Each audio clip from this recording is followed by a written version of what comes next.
Hello everyone, I'm Silva-Ponte, and today I'm going to talk about Elon Musk taking over Twitter. So how do I feel about Elon Musk being the new CEO of Twitter? The truth is, I don't really have much of a reaction to it. In fact, there are so many moronic takes, it makes me not want to have a reaction to it. Because on one hand, we got some people freaking out over it. They're all like, Elon Musk is going to allow hate speech and misinformation to spread more than ever before. A good example of what that looks like is this clip right here from MSNBC. The distinction that a lot of people miss, and that I think sometimes Elon Musk himself misses, is that the First Amendment protects against government censorship. It does not mean that private enterprises like Twitter cannot moderate, cannot have guardrails, as you say, cannot have safeguards. Now, that's right. Look, the First Amendment safeguards us against government coming in to ban and punish our speech, particularly on ideological grounds. I think that's a very good thing. We could see how that power would be misused. If Donald Trump had the power to punish and throw journalists in jail, I think there's every reason to believe he would have used it. He threatened people. He had them thrown out of rallies.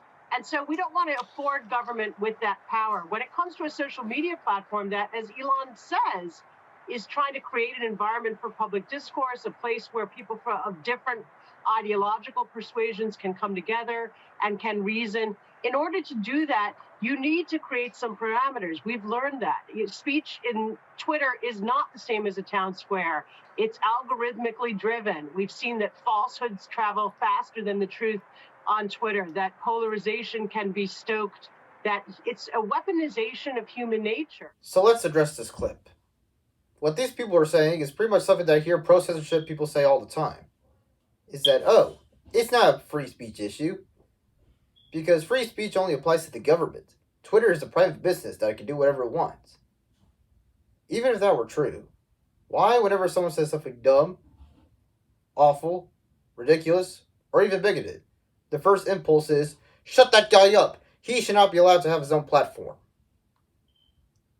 The woman in the clip that I just showed you pretty much addressed this point by saying that we need to have some regulations because the lies spread more than the truth and polarization increases as a result of social media. Speech on Twitter is not the same as speech in the town square, except that speech on Twitter is the same as speech in a town square. It might feel like it's not because on Twitter it's much more easier to reach out to like-minded people.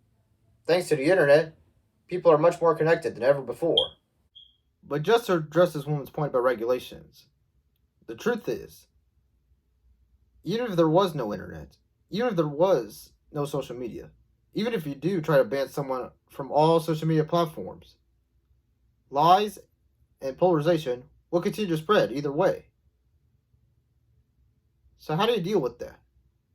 Instead of trying to shut someone up, use your own free speech. Because normally when you try to censor somebody, it has the complete opposite effect of what you're trying to do.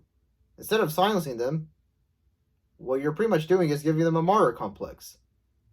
People will look at these martyrs and they'll say, hey, they're trying to shut that guy up. There must be some conspiracy going on. And what that'll do is that it'll get these people to listen to these martyrs, and they'll get more radicalized and they'll get more dangerous. So pretty much censoring people is a bad idea.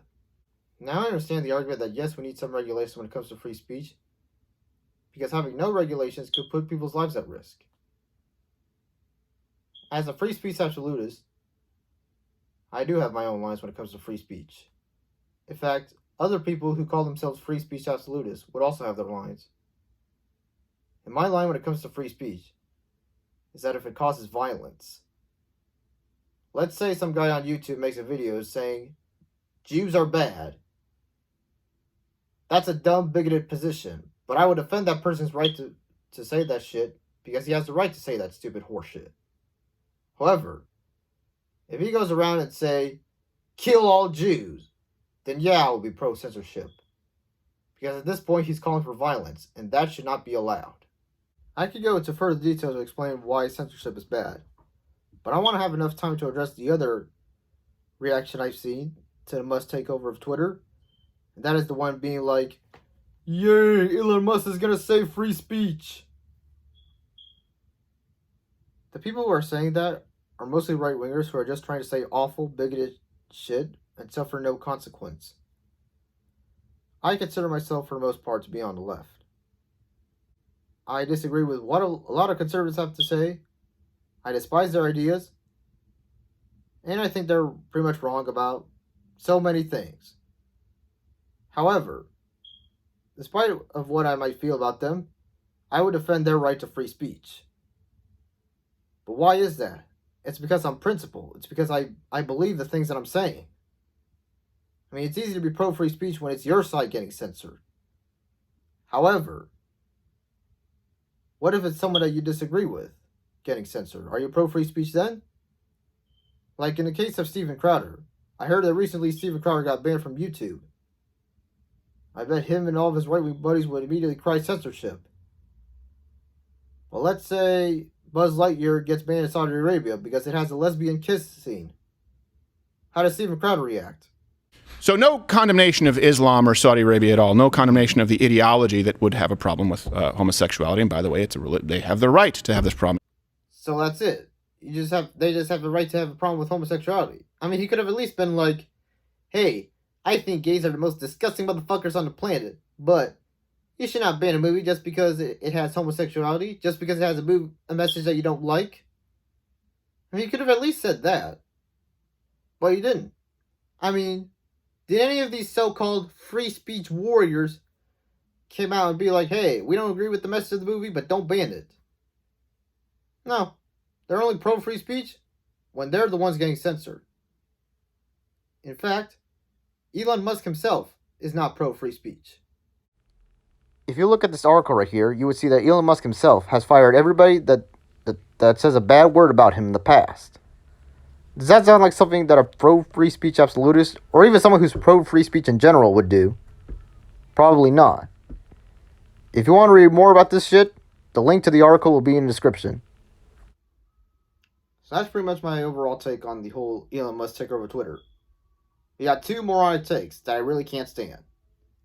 One is that, Elon Musk is going to allow hate speech and misinformation to spread more than ever before. And the other, even dumber, moronic take is, yay, Elon Musk is going to save free speech. So that's pretty much all I have to say. Let me know what you guys think in the comment section. Do you agree? Do you disagree? Let me know why. And that's the end of the video. Thank you.